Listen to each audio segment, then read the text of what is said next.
AKTU के exams के लिए अभी भी यूट्यूब के रैंडम वीडियोस देख रहे हो? मुझे भी वही प्रॉब्लम थी। फिर मैंने डाउनलोड किया यूनिक सीरीज ऐप जो एकेटीयू के सिलेबस के हिसाब से बना है।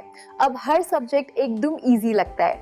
यहाँ मिलते हैं जो वीडियो लेक्चर्स, नोट्स और प्रीवियस ईयर पेपर्स, सब एकेटीयू सिलेबस के अकॉर्डिंग। बेस्ट पार्ट, पहली परचेज पे 20% ऑफ भी है। बस कोड यूज करो, सेव 20। डाउनलोड करो अभी unique series app, smart students की चॉइस। हेलो फ्रेंड्स, स्वागत है आपका यूनिक सीरीज प्लेटफॉर्म पर। साथ ही मैं पूर्ण प्रकाश और हम लोग बात करते हैं यहाँ पे ट्रांसपोर्टेशन इंजीनियरिंग की। और सेम मैं यहाँ बात करने वाला हूँ। आज हम यहाँ पे नया यूनिट स्टार्ट करने वाले हैं जो है आपका यूनिट 4। साथियों, आपको लग रहा होगा कि हम लोग एग्जाम से थोड़ा सा लेट चल रहे हैं, ऐसा कुछ नहीं है। आपके एग्जाम तक जो आपके पूरे सब्जेक्ट हैं, जो आपके टॉपिक्स हैं, सारे आपको कंप्लीट कर दिए जाएंगे। इसमें कोई जल्दबाजी, हम लोग कोई बिना जल्दबाजी के, मतलब कि बिना कोई पॉइंट मिस किए, बिना सब कुछ। क्योंकि साथियों, हम ये चाहते हैं कि आप एक बार पढ़ रहे हो तो आप पूरी चीज़ें आसानी से और डिटेल में पढ़ते हुए चलें। क्योंकि आप इसके बाद आप सिंपली क्या करोगे, कहीं यूट्यूब पे ढूंढोगे और सारे टॉपिक्स एक साथ नहीं मिलेंगे, 1 बाय 1 नहीं मिलेंगे, कहीं छोटे होंगे, कहीं पॉइंट के चक्कर में आप छोटे पॉइंट भूल जाओगे, जिस वजह से आप एग्जाम में सही से कॉन्फिडेंस के साथ जा नहीं पाते हो। तो इसलिए यदि आप पढ़ रहे हो तो आप छोटे छोटे टॉपिक्स भी, डिटेल के टॉपिक भी सभी एक साथ पढ़ते हुए चलिए, वो ज़्यादा बेटर होगा। ठीक है, तो आप यहाँ पे सिलेबस देख सकते हैं। पहले मैं यूनिट 4 का जो सिलेबस है आपको वो बताऊंगा, ताकि वो कोई दिक्कत ना रहे और आराम से समझ पाओ। ठीक है, तो आइए हम बात करते हैं। यहाँ पे देखिए, हमारा यूनिट 4 का है वो कुल मिला के आपका है पेमेंट मटेरियल को लेकर के है, पेमेंट डिजाइन को लेकर के है। तो यहाँ पे यूनिट 4 का जो आपका नाम ही वही क्या है, आपका पेमेंट मटेरियल, मिक्स डिजाइन और आपका पेमेंट डिजाइन। तो ये हम पढ़ेंगे। पेमेंट मटेरियल हम ये पढ़ेंगे कि जो मटेरियल यूज होने वाले हैं पेमेंट में, वो कौन कौन से होते हैं, उनकी प्रॉपर्टी क्या होती है, उस पर टेस्ट क्या होते हैं। जैसे आप यहाँ देख पा रहे होगे, properties and test, properties and test of subgrade, aggregate, ठीक है, क्या है आपका एग्रीगेट है, एंड बिटुमिनस मटेरियल है। सब ग्रेड आप मैं क्या बताऊंगा क्या होता है, एग्रीगेट क्या होता है वो भी बताऊंगा मैं आपको, और बिटुमिनस मटेरियल जो होते हैं वो भी मैं आपको यहाँ पे डिस्कस करूंगा। और उसके बाद मैं एक एक वीडियो में, अलग अलग वीडियो में बताऊंगा कि आपका जो आपका सब ग्रेड के प्रॉपर्टी और आपके टेस्टिंग क्या होते हैं। फिर अगले वीडियो में बताऊंगा एग्रीगेट के जो आपके टेस्टिंग है, प्रॉपर्टी वो क्या है। और अगले वीडियो में बताऊंगा बिटुमिनस मटेरियल के। तो ये आपके टोटल 3 लेक्चर होने वाले हैं। फिर अगले बार हम जाएंगे introduction to mix design concept and geometrics formula. तो यहाँ पे आपके जो कंक्रीट मिक्स डिजाइन कंक्रीट है, कॉन्सेप्ट है, इसमें कम से कम आपके 2 लेक्चर जाने वाले हैं। और एक फिर आपका हो जाएगा एक आपका जेएमएफ का जॉब मिक्स फार्मूला। ये बिल्कुल छोटा सा है और ज़्यादा डिटेल नहीं है, सिर्फ फार्मूला भी नहीं है कोई, बस नाम लिखा है फार्मूला। बट ये कोई फार्मूला, कोई एक फिक्स मेथड नहीं है, सब लेबोरेटरी चीज़ें हैं। बस आपको एक चीज़ ओवरव्यू देना होता क्या है। फिर उसके बाद हम चलेंगे mix design of the WMM, WBM, BC, ठीक है, बिटुमिनस कंक्रीट और डेंस बिटुमिनस मटेरियल क्या होते हैं as per the IRC and MoRTH guideline. इसकी एक लेक्चर जाएंगे।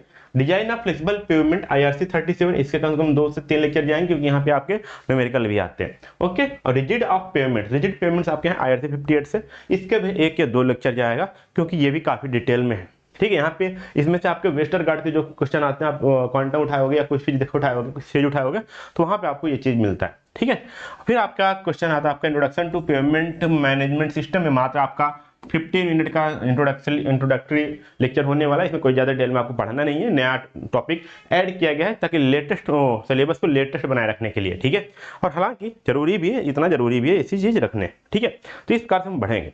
तो चलिए हम आप मूव ऑन करते हैं अपने पहले टॉपिक की ओर, जो आपका properties and testing of subgrade. तो उसके पहले मैं आपको एक फिगर दिखाना चाहता हूँ। क्रॉस सेक्शन है किसी भी रोड का। तो जब हम स्टार्ट करते हैं, जब भी मैंने आपको स्टार्टिंग बताया था, तो वहां पे आपको इस फिगर एक बार दिखाया होगा कुछ इसी टाइप्स का, ये नहीं तो इसी टाइप दिखाया हूँ। ये क्रॉस सेक्शन है रोड को, जैसे लॉन्गिट्यूडनली है तो उसको क्या किया हमने, चौड़ाई में हमने क्रॉस सेक्शन को लिया। तो सबसे पहले आपका आता है नीचे क्या होती है, आप कह दो सबसे नीचे सॉइल होती है ना, सॉइल के ऊपर ही तो हम कुछ भी, चाहे फाउंडेशन बना रहे हैं, चाहे रोड बना रहे हैं, चाहे घर बनाते हैं, सॉइल के ऊपर बनाते हैं। तो यहाँ पे सॉइल वाले लेयर को क्या बोला जाता है, यहाँ पे सब ग्रेड बोला जाता है। ठीक है, क्या बोला जाता है यहाँ पे, सब ग्रेड बोला जाता है, जो सॉइल लेयर होती है, जिसके सबसे निचली लेयर को।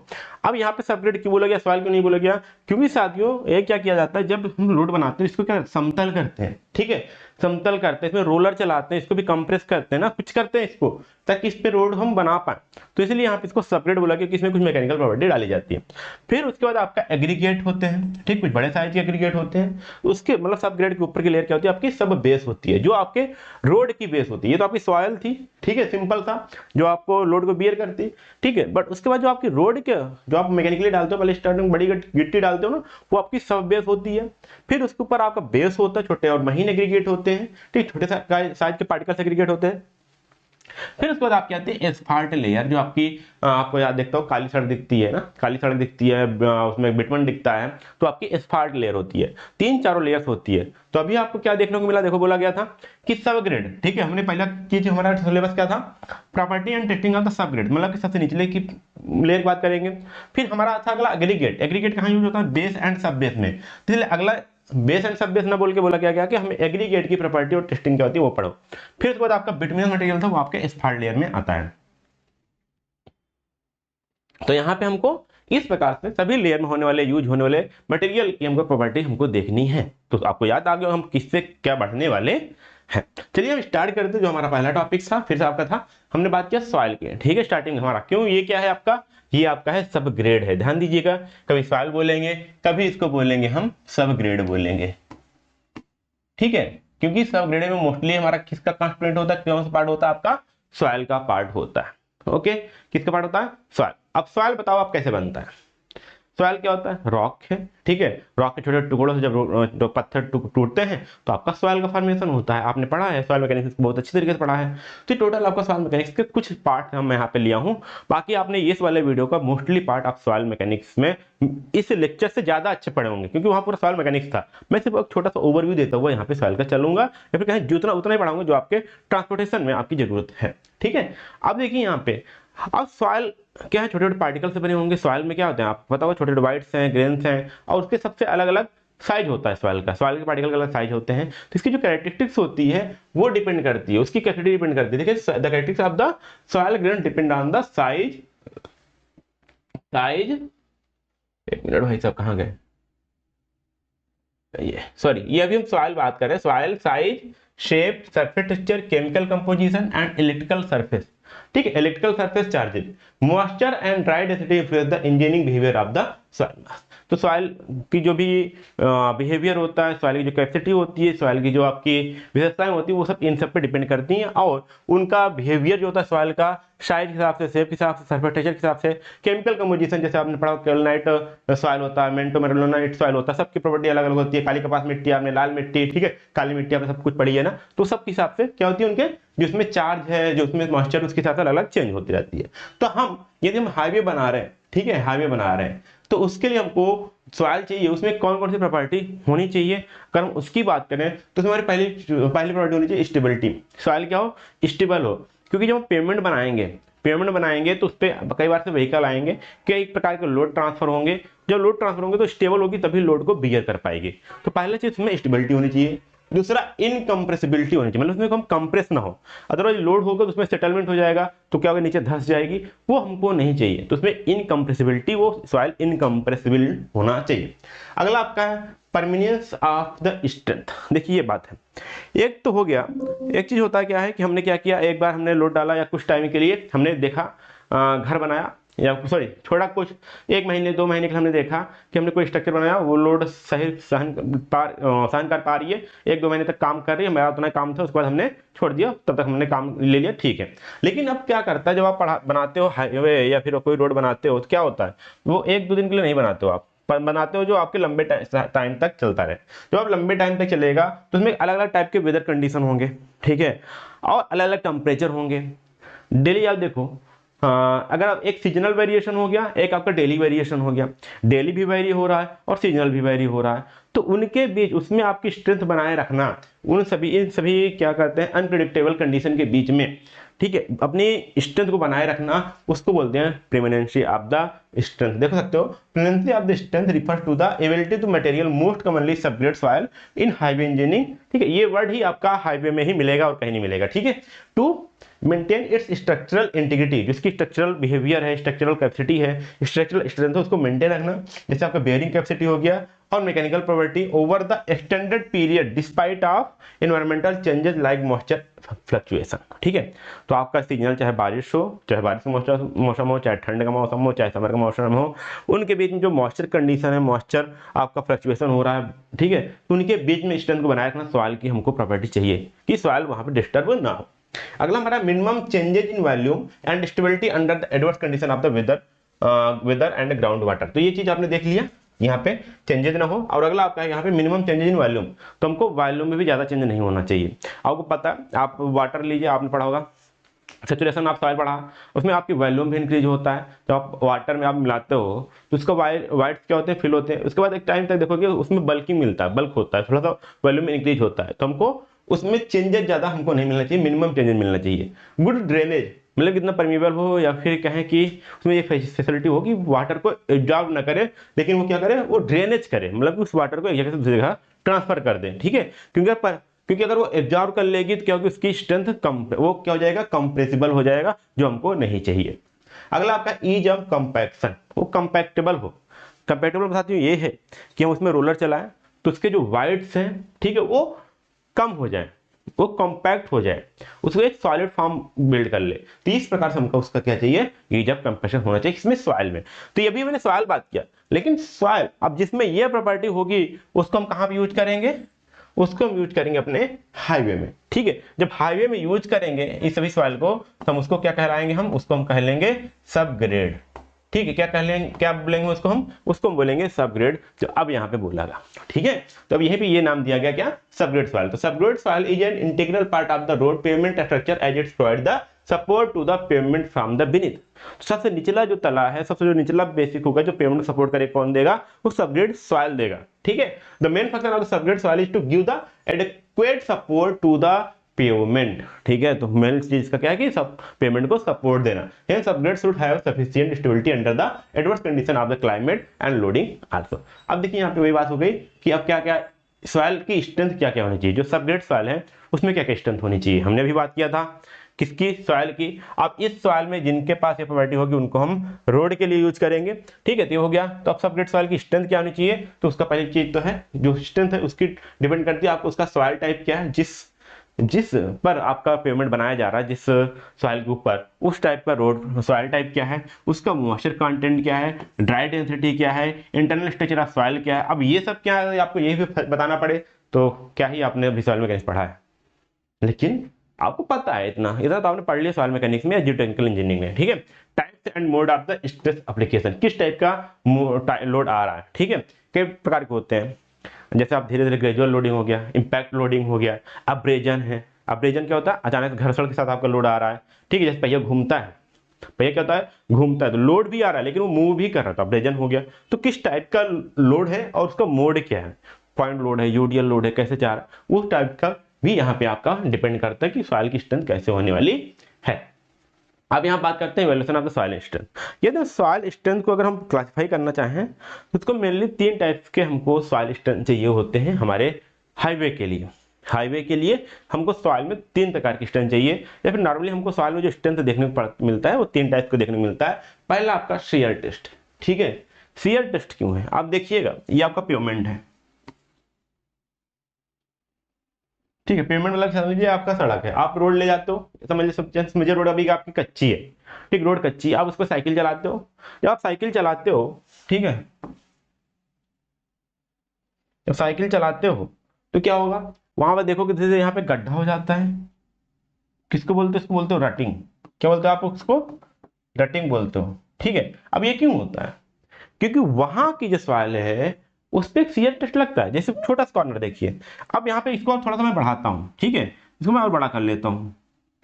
यहाँ पे आपका पहिया है, जस्ट पहिए के बगल जो मिट्टी है, मिट्टी हो क्या होगी, उस पर एक शियर आएगा। क्योंकि शियर क्या होता है, जैसे हम इसको एक तरफ से ऊपर उठा रहे हैं, एक तरफ से नीचे ले जा रहे हैं, आपका शियर आता है। अब शियर के कारण क्या हो जाएगी, इधर की मिट्टी आपकी ऐसे हो जाएगी, यहाँ की मिट्टी आपकी ऐसे कट रही होगी, तो यहाँ पे शियर आपको मिल जाएगा, यहाँ पे आपको सेटलमेंट मिलेगा। तो सॉइल को इनफ स्ट्रेंथ होना चाहिए सॉइल में कि वो शियर स्ट्रेस को रजिस्ट कर पाए। ठीक है, शियर स्ट्रेंथ होना चाहिए उसमें। Shear test is majorly carried on the relatively small soil sample in the laboratory. तो उसको हम क्या कहते हैं, लेबोरेटरी में सॉइल सैंपल को शियर टेस्ट के लिए भी हम यूज करते हैं। कई सारे नंबर डिफरेंट टाइप के सैंपल लिए जाते हैं जिसपे टेस्ट कैरी आउट किया जाता है। इसके लिए जो आप मेनली टेस्ट किया जाता है उसका क्या नाम है, दो तीन टेस्ट है जिसको बोलते हैं, या पहला आपका है डायरेक्ट शियर टेस्ट, इसको भी आपने सॉइल मैकेनिक्स पढ़ लुका यूनिट, इस जियोटेक्निकल में यूनिट नंबर 5 में आपने पढ़ा है। ठीक है, ट्राई एक्सियल टेस्ट हो गया और आपका अनकंफाइंड कंपेंसेशन टेस्ट हो गया। इन तीनों टेस्ट को आप अच्छी तरह जानते हो। ये तीनों टेस्ट किए जाते हैं किसके लिए, शियर टेस्ट के लिए। अगला आता है आपका बियरिंग टेस्ट के लिए।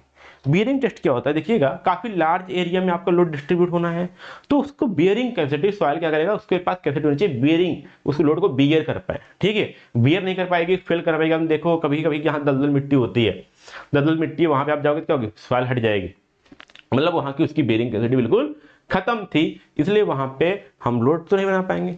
तो लोड हम वही बनाएंगे जहां पे उसकी बेरिंग कैपेसिटी या बेरिंग स्ट्रेंथ हो, तो उसके लिए हम क्या करते हैं, बेरिंग टेस्ट कहलाते हैं। ठीक है, तो देखिएगा यहाँ पे कौन कौन से टेस्ट हैं आपका, हालांकि कोई टेस्ट ज्यादा खास नहीं बताया गया यहाँ पे। The result are bearing test are influenced by the variation in the soil property within the stress soil mass. तो सॉइल का जो मास, मतलब सॉइल कैसा है, सॉइल का जो वहां पे कहें कि होल प्रॉपर्टी को ले, खुद सॉइल जो है, सॉइल की जो ग्रेन्स हैं उनकी प्रॉपर्टी क्या है, उस पर डिपेंड करते हैं कैपेसिटी क्या होने वाली है। ओके, तो इसलिए हम क्या करते हैं, ओवरऑल स्टेबिलिटी के लिए क्या कहते हैं, सॉइल मास को स्ट्रेस, जो उसमें हम स्ट्रेस अप्लाई करते हैं उसके स्टडी करते हैं, जो स्ट्रेस में हो, मतलब कि हम लैब में ले आते हैं, सॉइल के सैंपल लेते हैं, उसमें स्ट्रेस प्रोड्यूस करते हैं, फिर उसकी स्टडी करते हैं, तो वहां पे उसकी हम बेरिंग कैपेसिटी या बेरिंग टेस्ट की हम बात करते हैं। अगला आपका हो गया यहाँ पे पेनिट्रेशन टेस्ट। अब देखिए इसमें क्या था, आपका एरिया ज्यादा था, उसके ऊपर हमने लोड को बात किया। अगर वहीं पे एरिया छोटा हो, ठीक है, जहां पे हम लोड अप्लाई कर रहे हैं, ठीक है, अभी इतना था, ठीक, इतने एरिया हमने किया, आपका हो गया ये बेरिंग टेस्ट। लेकिन यहीं पे आपका एरिया सिर्फ इतना है, इस सैंपल का मैंने सिर्फ छोटा सा मैंने एरिया लिया, अब आपका क्या हुआ, एरिया आपका कम हो गया लेकिन लोड ज्यादा हो गया, तो उसको क्या बोलते हैं, पेनिट्रेशन करना बोलते हैं। जैसे डॉक्टर क्या करता है, इंजेक्शन लगाता क्या था, काफी बड़े लोड, काफी बड़े फोर्स के साथ आपके जब स्किन में चुभाता है, क्या होता है, पेनिट्रेट करते हुए इंजेक्शन आपके अंदर जाती है ना, तो कितना एरिया होता है आगे का, छोटा निब जो उसकी इंजेक्शन की जो आगे की निडल होती है, कितना छोटा एरिया में होता है, काफी छोटे एरिया में, तभी वो पेनिट्रेट कर पाता है। तो पेनिट्रेट एक्शन थोड़ा सा वैसे होता है जब आपका जो आपका एरिया है, ठीक है, वो काफी ज्यादा स्मॉल है, ठीक है, और आपका लोडेड एरिया, लोड काफी ज्यादा है, ठीक, लोड ज्यादा है और आपका एरिया कम है, तो वहां पे आपका पेनिट्रेशन वर्क होता है। तो इसके लिए हम यहाँ पे काफी अलग अलग टेस्ट करते हैं, जहां पे देखिएगा California bearing ratio test and आपका कौन पेनिट्रेशन टेस्ट यहाँ पे यूज किया जाता है आपके पेनिट्रेशन टेस्ट के लिए। ये भी यूज होता है आपके हाईवे में। ये क्यों किया जाता है, मान लीजिए आपका रोड है, उस पर काफी ज्यादा हैवी लोड आ रहा है, ठीक है, हैवी लोड लेके जा रहे हो, तो वहां पे क्या होगा, उसके लिए तो छोटा एरिया है आपका, सिर्फ देखिए लोड है, लेकिन लोड आपका हाईवे पे किसके द्वारा ट्रांसफर हो रहा है, आपका टायर के थ्रू। तो टायर ज्यादा कंटेंट में होता है क्या, छोटा तो कंटेंट में होता है ना। अब वो क्या करे, उसमें एक एज ए पेनिट्रेशन इफेक्ट आएगा ना, कि छोटे से एरिया पे जा रहा है, उतना पूरा ट्रक का लोड क्या रहा है, छोटे से टायर के कंटेंट के साथ छोटे से एरिया के द्वारा सॉइल द्वारा बियर की जाती है, तो वहां पे एक पेनिट्रेशन चीजें हो सकती है।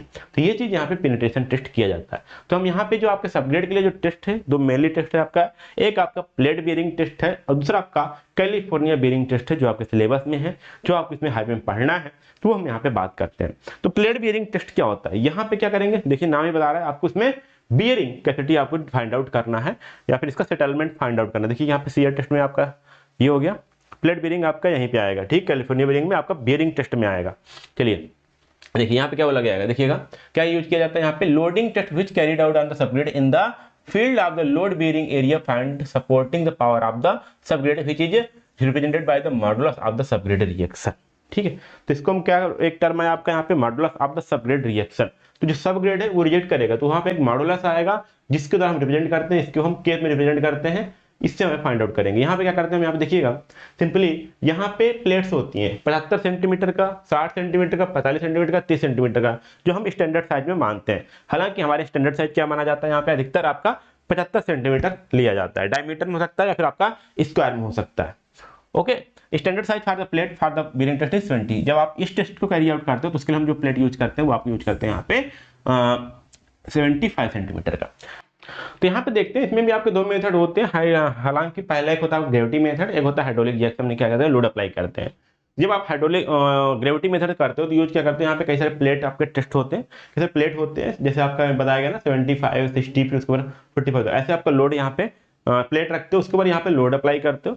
लोड पर यहाँ पे एक बढ़िया सा आपका प्लेटफॉर्म होता है जिसपे आप बोरी में जैसे आपका होता है ना गेहूं बोरी भरते हो, उस पर आपका बोरी में सैंड भर करके उस पर रखा जाता है और यहाँ से आपका डायल गेज होता है, इसके द्वारा आपका जो सेटलमेंट होता है उसको आप यहाँ पे नोट करते हो। हालांकि काफी पुराना मेथड, इसमें काफी ज्यादा लोग लगते थे, तो इसलिए हम आजकल क्या यूज करते हैं, यहाँ पे हाइड्रोलिक जैक यूज करते हैं लोड अप्लाई करने के लिए। इसमें सिंपली क्या होता है आपका, पहले हम क्या करते हैं, जहाँ पे जिस सॉइल को हमको जहाँ जिस एरिया का सॉइल हमको टेस्टिंग करनी है उसको बढ़िया थोड़ा सा हल्का सा अपर लेयर कुछ एरिया तक हम हटा लेते हैं, ठीक है, जो ऊपर की लेयर होती है। और उसके बाद उसके लेयर को हमने समतल कर लिया।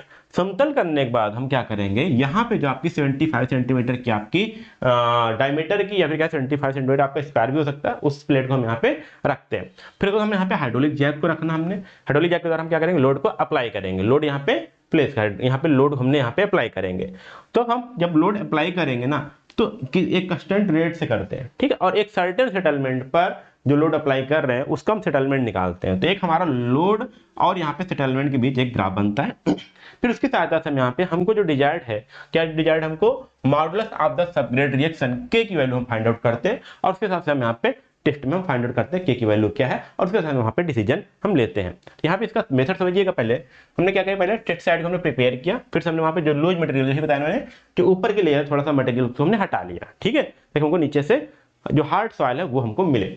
अब यहाँ पे देखिए जो 75 सेंटीमीटर के डायमीटर के प्लेट थे उसको हमने यहाँ पे प्लेस किया हॉरिजॉन्टली ऐसा रखा कि कोई भी जो पूरा फुल एरिया है वो पूरा सॉइल के कांटेक्ट में आए, ठीक है।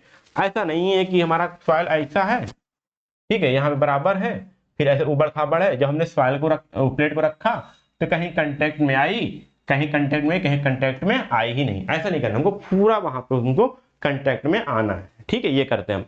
फिर देखिए यहाँ क्या करते हैं, यहाँ पे seating load equivalent to the pressure 0.07 kgm ये अप्लाइड फॉर द 5 सेकेंड्स। ये भी वही इसलिए करते हैं ताकि जो थोड़ा बहुत अगर ग्रेन्स हो जो अभी सॉइल के कांटेक्ट में नहीं आए हो, वो इस छोटा सा हल्का सा थोड़ा सा हम लोड अप्लाई करते हैं, प्रेशर कितने का 0.07 kg पर सेंटीमीटर स्क्वायर का, सिर्फ कुछ सेकंड के लिए, ताकि जो पूरा सॉइल है वो सेटल हो जाए और फुल एरिया आपका प्लेट के फुल एरिया जो सॉइल का है वो आपके प्लेट के कांटेक्ट में आ जाए। अब इस टाइम पे जो हमारा सेटलमेंट होगा, ठीक है, सेटलमेंट डायल गेज क्या होगा, जो भी होगा उसको हम क्या कर देंगे, जीरो कर देंगे। अब इसका लोड जीरो है, जो भी सेटलमेंट आया है वो जीरो के खिलाफ उसका थोड़ा सेटलमेंट होगा नहीं होगा, मतलब कि जीरो लोड और जीरो सेटलमेंट उसको हम थोड़ा सा दिखाएंगे। क्या कहें कि शुरुआत में उसको हम कैलिब्रेशन करने के लिए, ठीक है, ताकि हम एक फिक्स पॉइंट से हम टेस्ट को हम स्टार्ट करें। फिर उसके बाद यहाँ देखिए लोड को अप्लाई किया जाता है जैक के हिसाब से, जैक के द्वारा, ठीक है, और एक एवरेज सेटलमेंट हम यहाँ पे निकालते हैं कितने का, 0.25 mm के रेट से, ठीक है। और यहाँ पे जो लोड अप्लाई करते हैं, लोड देखिए, load dial reading and settlement dial reading is noted when the rate of settlement is less than 0.025 पर mm पर मिनट। और हम क्या कर रहे हैं, देखिए हर मिनट पे कर सकते हैं या फिर हर 2 मिनट पे कर सकते हैं, लेकिन हर मिनट यहाँ बोला जाता है, हर मिनट में हम क्या कर रहे हैं, जब हमारा सेटलमेंट रेट हमारा 0.025 पर mm से है, पर मिनट के रेट से है, तो उस टाइम हम जितना भी आपका सेटलमेंट कितना हुआ है हर मिनट पे, और उस टाइम पे आपका डायल का लोड कितना अप्लाई हुआ था उसकी हम रीडिंग यहाँ पे नोट करते हैं। देखिएगा, हम ये मेरा हथेली है, यहाँ पे हमने प्लेट रखा, हम एक सर्टेन लोड तक एक सर्टेन सेटलमेंट ही करवा सकते हैं, एक सर्टेन पॉइंट तक दबाएंगे। फिर जब लोड हमने बढ़ाया, फिर थोड़ा सा मिट्टी दबी, फिर हमने लोड बढ़ाया, फिर मिट्टी दबी, फिर लोड बढ़ाया, फिर हमने मिट्टी, फिर हमारी सीट दबी, ठीक है। तो वही ग्राफ हम यहाँ ड्रा कर रहे हैं कि कितने लोड पर कितनी मिट्टी नीचे दब रही है, वही हम यहाँ पे फाइंड आउट कर रहे हैं। तो यहाँ पे देखिएगा, ये हम क्या करते हैं, 3 से 4 सेटलमेंट डायल गेज, मतलब कि 3 से 4 बार हम ये प्रोसीजर कैरी आउट करते हैं, फिर सभी के एवरेज लेते हैं और फिर जो एवरेज आती है उसको हम कैलकुलेट करते हैं। यही चीज बताया गया यहाँ पे देखिएगा। Then the load is increased till the average settlement increases the further amount of the 0.2 mm and the total average settlement and reading are noted। यही हम 3 से 4 बार यही प्रोसेस करते हैं और सभी प्रोसेस को हम रिपीट करते हैं। कब तक रिपोर्ट करते हैं, जब टोटल सेटलमेंट आपका 0.175 सेंटीमीटर ना पहुंच पाए, मतलब कि 0.17 सेंटीमीटर, 1 सेंटीमीटर से कम है यहाँ पे आई थिंक, ठीक है। तो जब तक ये पहुंचता है, देखिए 0.025 mm से स्टार्ट किया हमने, 0.0175 सेंटीमीटर तक हम यहाँ तक उसको सेटल करते हैं। और इसके बीच में जो भी आपका लोड है और कितना सेटलमेंट हुआ उसको हम यहाँ पे राइट डाउन करते हैं। हमने इसको क्या कर दिया, राइट डाउन किया, तो नोट किया, फिर उसको हमने ग्राफ ड्रा किया और उस ग्राफ की सहायता से देखिए हमने कहाँ तक सेटल किया था, हमने 0.175 सेंटीमीटर हमने सॉइल को सेटल किया था। बट हमने क्या किया, हमने ये जो हमको वैल्यू चाहिए वो कितना चाहिए, 0.125 सेंटीमीटर हमको यहाँ पे निकालना है। तो हमने जो ग्राफ की हमने ड्रा किया, ग्राफ की सहायता से हमारा जो 0.125 सेंटीमीटर हमने P नोट किया, जो हमारा ब्रेकिंग प्रेशर है उसको हमने नोट किया, उसको हमने कैलकुलेट किया। तो अब यहाँ पे देखिएगा जो हमारा मॉडुलस सबग्रेड रिएक्शन निकलेगा, जो हमारा P निकला, ठीक है, 0.125 सेंटीमीटर पर जो हमारा बेरिंग प्रेशर निकला उसको हमने डिवाइड किया 0.125 से, तो हमारा ये निकल के आएगा किलोग्राम पर सेंटीमीटर स्क्वायर पर सेंटीमीटर। तो ये आपका निकलेगा आएगा modulus of subgrade reaction of K। तो ये हमारा इस प्रकार से वैल्यू निकालते हैं modulus of the subgrade reaction K का। तो अब ये आपका प्लेट बेरिंग टेस्ट में आपका ये निकालते हैं मॉडुलस ऑफ सबग्रेड रिएक्शन, और इसकी सहायता से हम यहाँ पे डिसाइड करते हैं कि हमारा आपकी जो सेटलमेंट है वो कितना होने वाला, क्या आपकी वैल्यू है, और उसके साथ हम यहाँ पे सॉइल का डिसाइड करते हैं। अब यहाँ थोड़ा सा ये ग्राफ देखिएगा, थोड़ा सा ये भी समझ में आ जाएगा आपको। लोड के साथ हमने क्या किया कि ये आपका सेटलमेंट है, ठीक, आपका ये सेटलमेंट है, ये आपके इधर लोड बढ़ा है। जैसे जैसे हम लोड बढ़ा रहे हैं, ठीक है, हमने स्टार्ट किया यहाँ पॉइंट से, यहाँ पे आपका क्या है, लोड भी आपका जीरो है, आपका सेटलमेंट भी आपका जीरो है। यहाँ डिफरेंट टाइप्स के आपके सॉइल हैं। अब हमने लिया, मान लीजिए हमने लोड को टेस्ट किया, ठीक है, लोड को हमने स्टार्ट किया, लोड हमने बढ़ाने चालू किया, तो थोड़ा सा आपका सेटलमेंट स्टार्टिंग में जीरो रहेगा, क्योंकि आपके पास सॉइल के पास बेरिंग कैपेसिटी है, एक निश्चित अमाउंट तक वो क्या करेगी, सॉइल को बियर कर लेगी। फिर जब उससे अमाउंट में ज्यादा होगा तो थोड़ा सा सेटल होना स्टार्ट करेगी, धीरे धीरे उसके जो वाइट्स है वो फिल होना स्टार्ट करेंगे, कंपैक्ट होना स्टार्ट करेंगे। तो कुछ आपको ऐसा आपको ग्राफ दिख रहा है। यदि आपका ग्राफ कुछ ऐसा दिख रहा है, मतलब कुछ सर्टेन तक देखिए, स्टार्टिंग में इनिशियली आपको सेटलमेंट देखने को मिल गया, जैसे आपने लोड अप्लाई किया, आपने क्या किया, आपको यहाँ पे सेटलमेंट देखना स्टार्ट हो गया, फिर कुछ दूर तक आया, फिर अचानक आपका सेटलमेंट, आपका जो लोड है तुरंत आपका लूज हो गया। वो आप मतलब कि सर्टेन पॉइंट के बाद जब लोड बढ़ाते हो तो सेटलमेंट आपको काफी तेजी से देखने को मिलेगा। तो इस टाइप का अगर यदि आपको ग्राफ देखने को मिल रहा है तो आपका कोहेसिव सॉइल है, और ये आप मतलब कि curve leans toward the settlement curve, तो तुरंत आपका यहाँ पे बहुत जल्दी आपका सेटल डाउन होने चालू हो जाएगा। और यहाँ पे ये पॉइंट आपका मतलब ये दिखाता है कि आपका फेल होने लगा, ठीक है, जब काफी तेजी से आपका सेटलमेंट होने लगेगा तो आपका मतलब ये सॉइल बेरिंग में फेल हो गया, ठीक है। अब देखिए यहाँ पे एक और आपका सवाल है, लो to medium कोहेजनलेस soil.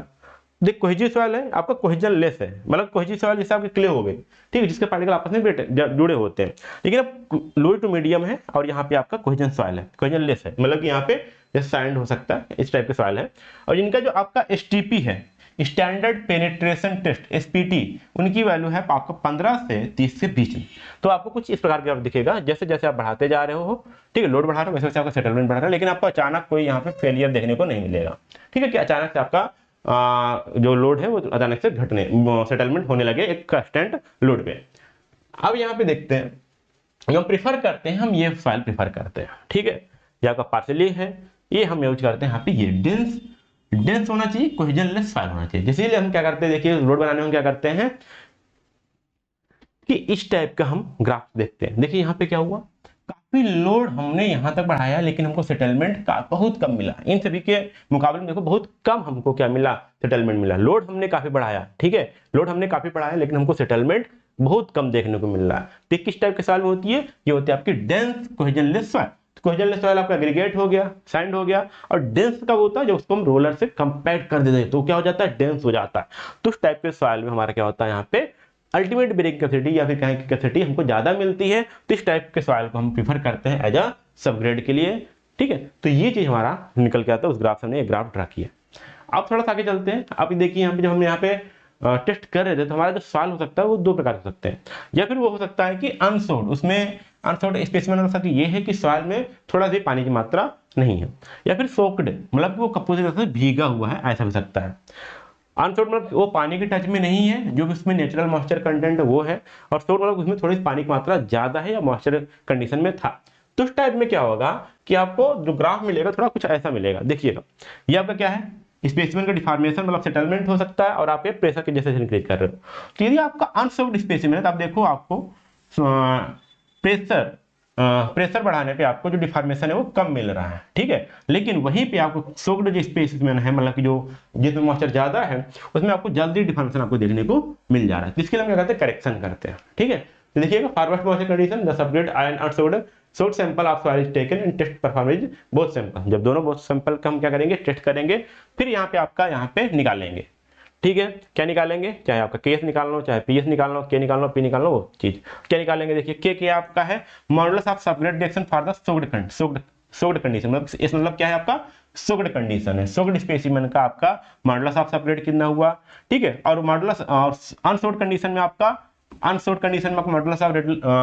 Modulus of the subgrade reaction कितना है, वो आपका के हो गया। अब नीचे डिवाइड किससे करें, ये दोनों का रेशियो, मतलब कहें कि दोनों का रेशियो जो आपका है वो एक दूसरे के बराबर होंगे, ठीक है। तो आपका जो रेशियो होगा वो बराबर होगा। तो देखिए प्रेशर यहाँ पे पी आपका प्रेशर आपका required to produce 0.125 centimetre settlement in the soaked condition. अब ये कैसे निकालेंगे, इसलिए हमने यहाँ पे ये प्रोसीजर पढ़ा था, यहाँ वाला ये प्रोसीजर, तो हमने यहाँ पे निकाला था modulus of separate reaction P अपन 0.125। तो यहाँ पे जो K की वैल्यू आई थी वो हम यहाँ पे रखेंगे, ठीक है, और P की वैल्यू यहाँ पे रखेंगे जो प्रेशर आया। Pressure required to the modulus pressure required to produce 0.125 centimetre settlement in the unsoaked condition. तो ये था आपका, इसके लिए हम करेक्शन करते हैं, हाँ से न्यूमेरिकल इस पे नहीं आता, बट आप ये देख रहिए कभी कभी आप साइड प्लेट के लिए हमको क्या करना है, correction for the side plates. कभी कभी क्या होता है आपका साइड प्लेट्स पे दिक्कत हो सकती है और उसमें भी आपका कंटेंशन एक्सपेंशन हो सकता है। तो उसके लिए हम क्या करते हैं, देखिएगा यहाँ पे आपका डेल्टा है, ठीक, डेल्टा आपका डिफॉर्मेशन इन प्लेट, प्लेट में कितना डिफॉर्मेशन है, और ए आपका है यहाँ पे radius of the plate in centimetre, P आपका प्रेशर है जो आपको 0.125 सेटलमेंट सेंटीमीटर के सेटलमेंट के लिए आपको जो रिक्वायरमेंट होता है प्रेशर वो है, ईएस आपका है मॉडुलस ऑफ इलास्टिसिटी, ठीक है, क्या आपका मॉडुलस ऑफ इलास्टिसिटी है जिसको हम बोलते हैं ईएस, ईएस किलोग्राम पर सेंटीमीटर में, ठीक है। तो यदि हम इस इक्वेशन थोड़ा सा और मॉडिफाई करें तो हमारा ये कुछ ऐसा आएगा, क्या आएगा देखिएगा, यहाँ हो सकता है पी अपान डेल्टा कर सकते हैं हम, पी अपान डेल्टा, मतलब कि पी को हम डेल्टा को इस साइड ले लिए, डेल्टा को हमने क्या करिए इस साइड किया। अब इधर क्या बचेगा हमारा, ये हो जाएगा आपका modulus of elasticity upon 1.18 into a, ठीक है, ये चीज आपको आया। अब देखिए आपने इक्वेशन क्या पढ़ा था अभी आपने, पी अपान डिफॉर्मेशन आपने देखा था, जो आपको लिखा था 0.125 क्या था, वो डिफॉर्मेशन था ना, उस डिफॉर्मेशन पे या फिर उस सेटलमेंट में हमने क्या निकाला था, लोड निकाला था। तो वही बात आपकी यहाँ पे हो गई, पी अपान डेल्टा आपका क्या हो जाएगा, ये आपको हो जाएगा के, ठीक है, जो आपका modulus of the subgrade reaction, तो आपका हो जाएगा के। तो हम लिख सकते हैं क्या, के equal to ES upon 1.18 into ए।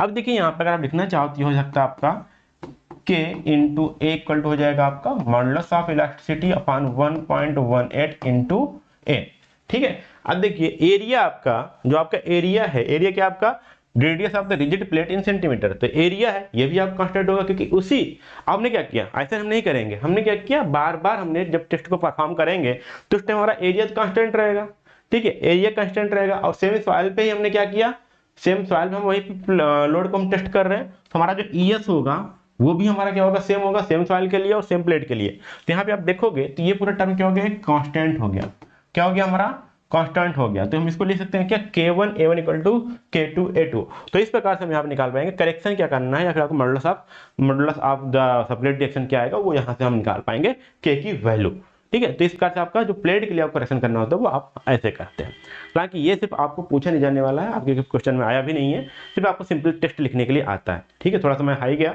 ताकि आपको मान लीजिए कभी कभी एग्जाम में अगर पूछ भी लिया तब आपको इसको सॉल्व कर पाओ।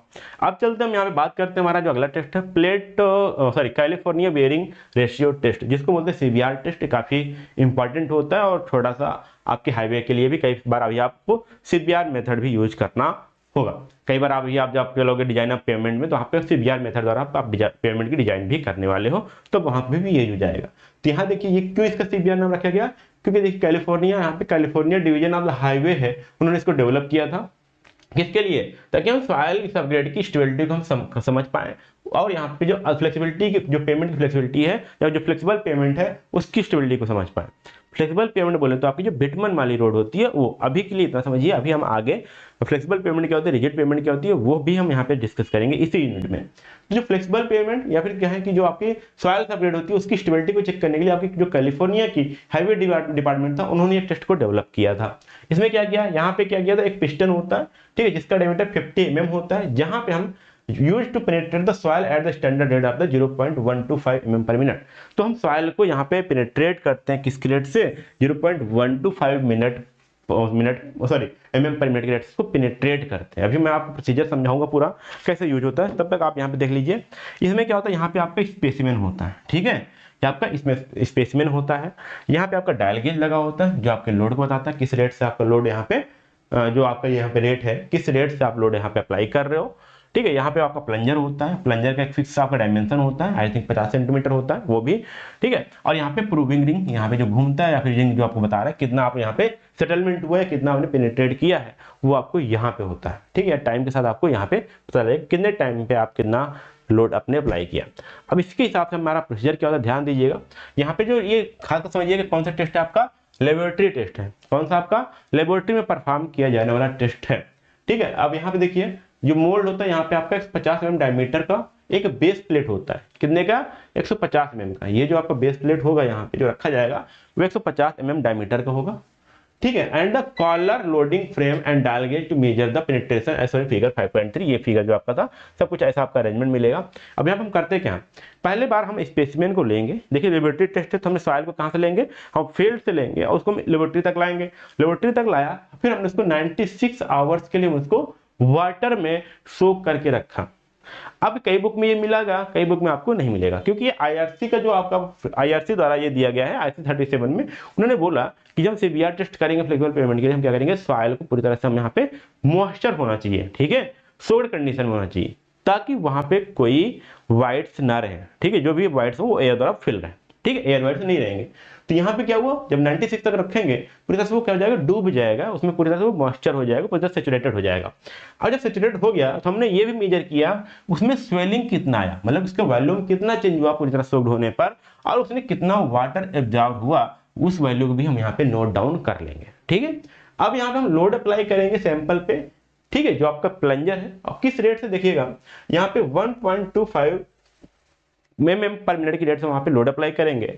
और जो आपका प्लंजर डायमीटर है 50 mm, मतलब समझिएगा 150 mm डायमीटर का जो ब्लेस प्लेट था उसमें हमने सवाल को रखा था, उसमें से हम यहाँ पे 1/3 मतलब सिर्फ 50 mm के एरिया को हमने क्या किया, उसको हम प्लंज कर, उसमें हम पेनिट्रेट कर रहे हैं। देखिए लोड ज्यादा है इसलिए यहाँ पे एरिया कम है तो उसको हम पेनिट्रेशन बोल रहे हैं। अब जब पेनिट्रेशन होगा, पेनिट्रेशन स्टार्ट हुआ, तो अब यहाँ पे देखिए हम क्या करेंगे, अगला देखिएगा, एक graph is plotted between the load, pressure and penetration. तो कितना लोड पे या कितने प्रेशर देने पर कितना पेनिट्रेशन हो रहा है, मतलब कितना डेप्थ में ये जो आपका प्लंजर है, जो यहाँ पे प्लंजर आपको याद होगा जो आपने सॉइल में पेनिट्रेशन टेस्ट किया है। ठीक है, तो सेम उसी तरह। ठीक है, तो जब इनिशियल सेटिंग निकाल रहे थे आपने, ठीक है, फाइनल सेटिंग करने तो वहां पेनिट्रेशन हुआ था। तो यहाँ पे जो प्लंजर है वो कितना नीचे धंसता है। ठीक है, यहाँ जो प्लंजर है 50 mm। ठीक है, 50 mm। ये आपका जो था बेस प्लेट कितना था, ये आपका 150 mm। तो कितना लोड पर कितना ये आपको पेनिट्रेट हुआ, वो हम उसके बीच में यहाँ पे हम ग्राफ ड्रा करते हैं। हम यहाँ पे दो रीडिंग लेते हैं। पहला रीडिंग हम यहाँ पे 2.5 mm पर कितना लोड हुआ, जब 2.5 mm पेनिट्रेट हुआ तो उस टाइप पे लोड कितना था, और 5 mm पेनिट्रेशन पे कितना लोड था, उसको हमने यहाँ पे नोट किया। ठीक है, अब यहाँ हम CBR वैल्यू कैलकुलेट करेंगे 2.5 mm के लिए और 5 mm के लिए। अब ये क्या होता है थोड़ी समझिएगा, कभी कभी क्या होता है स्टूडेंट इस फॉर्मूले में कंफ्यूज हो जाते हैं। समझिए हम क्या कर रहे हैं, यहाँ पे देखिए कैलिफोर्निया बियरिंग रेशियो है, ये क्या आपका रेशियो है तो आपका परसेंटेज में निकलेगा। ठीक है, अब जब ये आपका रेशियो है परसेंटेज में निकलेगा, इसका मतलब यह है कि यहाँ पे एक स्टैंडर्ड है, स्टैंडर्ड के रिस्पेक्ट हम इस सॉइल का हम वहाँ पे बियरिंग रेशियो निकाल रहे हैं। तो एक स्टैंडर्ड सॉइल होगा, उसके रिस्पेक्ट में हम जो करंट में जिस टेस्ट ले रहे हैं उसका हम वहाँ पे क्या निकाल रहे हैं, उसका हम यहाँ पे बेयरिंग रेशियो निकाल रहे हैं। इसलिए यहाँ पे आपको दो वैल्यू मिलेगी। देखिएगा अभी हमने जो सॉइल टेस्ट कर रहे हैं वहां पे क्या करेंगे, load carried by specimen at 2.5 और 5.0 पेनिट्रेशन पे। देखिए क्या वाला गया, यदि हमारा 2.5 पेनिट्रेशन जब हो रहा है, 2.5 पेनिट्रेशन पे जो लोड अप्लाई हुआ था उसकी वैल्यू रखेंगे, मान लीजिए हम 2.5 पे निकाल रहे हैं। ठीक है, 2.5 पे हम रखेंगे। फिर बोला गया load carried by the standard aggregate at the corresponding penetration. तो हम यहाँ पे स्टैंडर्ड एग्रीगेट होगा, ठीक है, जिसको हमने स्टैंडर्ड मान रखा है और उसके पेनिट्रेशन को हमने स्टैंडर्ड मान रखा है। ठीक है, तो हम क्या करेंगे, एक स्टैंडर्ड एग्रीगेट हमारे पास एक ग्राफ है, उस स्टैंडर्ड एग्रीगेट का जैसे मान लीजिए 2.5 पे निकाल रहे हैं, तो इस स्पेसिमेन पर जब 2.5 पेनिट्रेशन हुआ उस टाइम इसकी बेरिंग या जो प्रेशर अप्लाई था वो कितना था, अपान जो स्टैंडर्ड एग्रीगेट है उसका 2.5 mm पर कितना लोड या प्रेशर है उसको रखेंगे, इनटू 100 करेंगे तो आपको परसेंटेज निकल जाएगा, जिसको बोलेंगे CBR value at 2.5 mm penetration पे। ओके, अब फिर अगला यहाँ पे दो चीज और है, यहाँ पे देखिएगा, फिर हम निकालेंगे 5 mm पेनिट्रेशन के लिए। तो यहाँ पे क्या करेंगे, जो हम स्पेसिमेन लिए हैं उसका 5 mm पे लोड कितना था, लोड कितना कैरी कर रहा था, उसका पेनिट्रेशन 5 mm था, उसको हम यहाँ पे लिखेंगे। फिर जो हमारा स्टैंडर्ड एग्रीगेट है उसका 5 mm पेनिट्रेशन पर उसका लोड कैरी कैपेसिटी कितना है उसको रखेंगे, इनटू 100 कर देंगे, तो आपका 5 mm पर सीबीआर वैल्यू निकल के आएगी। ठीक है, 5 mm का स्पेसिमेन का सीबीआर वैल्यू निकल के आएगी। हमने दोनों निकाल लिया। फिर उसके बाद आपको चेक करना है, देखिए 2 चीज चेक करना। यदि आपकी सीबीआर वैल्यू जो 2.5 mm पे आ रही है वो ज्यादा है 5 mm वाले से, ठीक है, मतलब 2.5 mm का लोड कैरिंग कैपेसिटी या फिर कहें लोड बेयरिंग कैपेसिटी ज्यादा है आपका 2.5 mm पे और 5 mm वाले का कम है, तो हम यहाँ पे इसको क्या करेंगे, हम इसको हम अप्रूव कर देंगे कि हमारी जो सॉइल की बेयरिंग रेशियो है वो आपकी ये वैल्यू फाइंड आउट की जाएगी। वहीं पे यदि CBR value of the 5 mm is greater, 5 mm वाली सीबीआर वैल्यू ज्यादा है 2.5 mm से, तो हम टेस्ट को फिर से रिपीट करेंगे। ठीक है, टेस्ट से फिर को रिपीट करेंगे, वैल्यूज को फिर से नोट डाउन करेंगे 2.5 mm के लिए और 5 पेनिट्रेशन के लिए और ओवर द स्टैंडर्ड एग्रीगेट। तो हम बार बार ये करेंगे जब तक आपका 2.5 कम नहीं आ जाता। यदि नहीं आ रहा तो हम सवाल को फेल भी मान सकते हैं या फिर उस सीबीआर वैल्यू से उसको फेल भी बता सकते हैं। ठीक है, मतलब कुल मिला के यही है कि जो सीबीआर वैल्यू होगी वो 2.5 mm वाले के लिए ज्यादा होनी चाहिए, 5 mm वाले के लिए कम होना चाहिए। अब देखिए यहाँ पे स्टैंडर्ड वैल्यू जो हमने बताया था एग्रीगेट के लिए, स्टैंडर्ड एग्रीगेट ली गई, उसका आपको देखिए वहां वैल्यू दी, इसे टेबल दिया गया, इसको आपको याद रखना भी है। ठीक है, जो आपका स्टैंडर्ड एग्रीगेट है उसके लिए आपका 2.5 mm पेनिट्रेशन पे जिसका लोड है 1370 है, जो उसका प्रेशर है वो 70 है। ठीक है, क्या है आपका 70 है 70 है। तो यहाँ पे अगर आप 2.5 का टेस्ट करो तो यहाँ पे आपका 70 आएगा, 5 mm के लिए कर रहे हो तो वहां पे आएगा आपका 105, यहाँ पे नीचे राइट डाउन किया जाएगा। ओके, इसलिए यहाँ पे स्टैंडर्ड आपका टेबल दिया गया है। अब देखिए एवरेज सीबीआर वैल्यू, अब देखिए यहाँ पे आपको पता चल जाएगा सीबीआर वैल्यू आएगी तो सॉइल का क्या मतलब है। यदि आपका जो सॉइल सीबीआर की वैल्यू है अगर 2 से 5 आ रही है तो इसका मतलब है कि उस सॉइल आपकी क्ले है। सॉइल की वैल्यू क्या है आपकी, सॉइल आपकी क्ले है, और जो अगर बोलेंगे तो आपका सब ग्रेड के लिए काफी पुअर सॉइल है। क्योंकि क्ले क्यों है, क्योंकि आपको मैंने यहाँ पे फिगर में आपको भी यहाँ पे दिखाया था, यहाँ पे देखिए ये आएगी आपकी कोहेजिव सॉइल होगी, एक सर्टेन लोड के बाद काफी ज्यादा आपको इसमें सेटलमेंट देखने को मिल जाएगा, इसलिए क्या है काफी पुअर है। और चलते हैं 5 से 8 है तो आपकी हो जाएगी सिल्ट होगी। सिल्ट कैसी होती है आपकी, कोहेजन थोड़ा हल्का फुल्का कोहेजन लेस होती है, मतलब कि उसके पार्टिकल आप सिल्ट देखो उड़ा दो उड़ती चली जाएगी, तो कोहेजन लेस होती है, लेकिन क्या होता है काफी ज्यादा उसका टेस्ट नहीं होता, वो आपकी पुअर सबग्रेड में आती है, उसका सीबीआर वैल्यू 5 से 8 होगा। वही यदि आपकी सैंड है, ठीक है, तो उसकी सीबीआर वैल्यू आएगी 8 से 20 के बीच में, और ये फेयर टू गुड है, मतलब सबग्रेड में यूज करने लायक है। ग्रेवल की आई, ग्रेवल होगा वहीं पे आपकी, अगर ग्रेवल होगा तो 20 से 30 आपकी सीबीआर वैल्यू होगी, या फिर कहीं सीबीआर वैल्यू 20 से 30 है तो सॉइल आपकी ग्रेवल है और आपकी ये सब ग्रेड के लिए काफी अच्छा माना जाता है। ठीक है, तो ग्रेवल को सबसे अच्छा मानेंगे सब ग्रेड के लिए। तो ये आपकी जो टेस्ट थी जो आपकी यहाँ पे थे पहला आपको मैंने यूज किया प्लेट बेरिंग टेस्ट, दूसरा आपका था सीबीआर टेस्ट। अब यहाँ पे देखिए यहाँ भी आपका करेक्शन होता है, किसके लिए आपका पेनिट्रेशन करोगे के लिए, आपका यहाँ पे लोड पेनिट्रेशन करोगे लिए आपका यहाँ पे करेक्शन होता है। नॉर्मल केस में आपको क्या मिलेगा, जब आपका नॉर्मल होगा सब कुछ सही टेस्ट हुआ परफॉर्म हुआ तो आपको जो सॉइल मिलेगा ना उसका जो कनकेविटी होगा वो नीचे की ओर होगी। देखिए सॉइल आपका ग्राफ ऐसे आएगा, ठीक है, तो कनकेविटी जो आपकी होगी डाउनवर्ड होगी। ठीक है, क्या होगी, नीचे की ओर होगी। कनकेविटी क्या होती है, देखिए मतलब आपका क्या होता है गुफा होता है, तो ये क्या है आपका कॉनकेव है, अगर इधर से देखोगे तो क्या हो जाएगा कॉन्वेक्स होगा, तो ये समझिए। ठीक है, तो जो आपका सॉइल यदि आपने सही से किया है, देखिएगा नॉर्मल करो आप the load penetration graph is the कॉनकेविटी downward, तो ये देखिए अगर आपका कोई करेक्शन रिक्वायर्ड होगी, यदि आपको कोई ऐसा ग्राफ आ रहा है तो देखिए जिसका कॉनकेविटी नीचे है तो आपको कोई करेक्शन की रिक्वायरमेंट नहीं है। लेकिन सब कभी क्या होता है आपका जो कॉनकेविटी होती है वो शुरुआत में आपको अपवर्ड देखने को मिल जाती है। ठीक है, शुरुआत में आपको अपवर्ड देखने को मिल जाती है जिसके लिए आपको करेक्शन करना पड़ता है। तो यहाँ पे देखिए जब यहाँ पे देखो इस वाले नीचे वाले फिगर को देखो, ये ऐसा ऊपर गया फिर ये नीचे आया, तो अगर हम 2 पार्ट डिवाइड करें तो यहाँ पे इसकी कॉनकेविटी अपवर्ड है और यहाँ पे डाउनवर्ड है। तो इस प्रकार से आप यहाँ पे आपको करेक्शन की जरूरत पड़ेगी। ठीक है, करेक्शन की जरूरत पड़ेगी। ये क्यों होता है ध्यान दीजिएगा, ये क्यों होता है, कभी कभी क्या होता है हमारा जो प्लंजर होता है, प्लंजर क्या है बॉटम सरफेस पर and the surface of the soil specimen are not being in full contact with the each other. मतलब कि बोल सकते हैं, जैसे मान लीजिए मैं एक बुक ले लेता हूँ, ये नीचे आपकी सॉइल है, ठीक है, ये आपका यहाँ प्लंजर है, ये में रखा, पूरा इसका जो एरिया टच है पूरा सॉइल कंटेक्ट होना चाहिए, लेकिन सॉइल कंटेक्ट में नहीं है, टॉप ऑफ द प्लंजर बोल सकते हो, और सॉइल का स्पेसिमेन है पूरे फुल कंटेक्ट नहीं है, तब आपको ऐसा ग्राफ देखने को मिल सकता है। या फिर अगला केस है the top layer of the specimen being too sharp or irregular. तो जो स्पेसिमेन है जो हमने सॉइल सैंपल लेके आया था उसमें इसका जो टॉप लेयर है, ठीक है, उसका जो टॉप लेयर है उसका कुछ हिस्सा यहाँ पे काफी ज्यादा सॉफ्ट है या फिर काफी ज्यादा इरेगुलर है, जिस पर आपको यहाँ पे इस टाइप का कनकेविटी अपवर्ड का ग्राफ देखने को पड़ रहा है। इसके लिए हम क्या करें, करेक्शन करते हैं।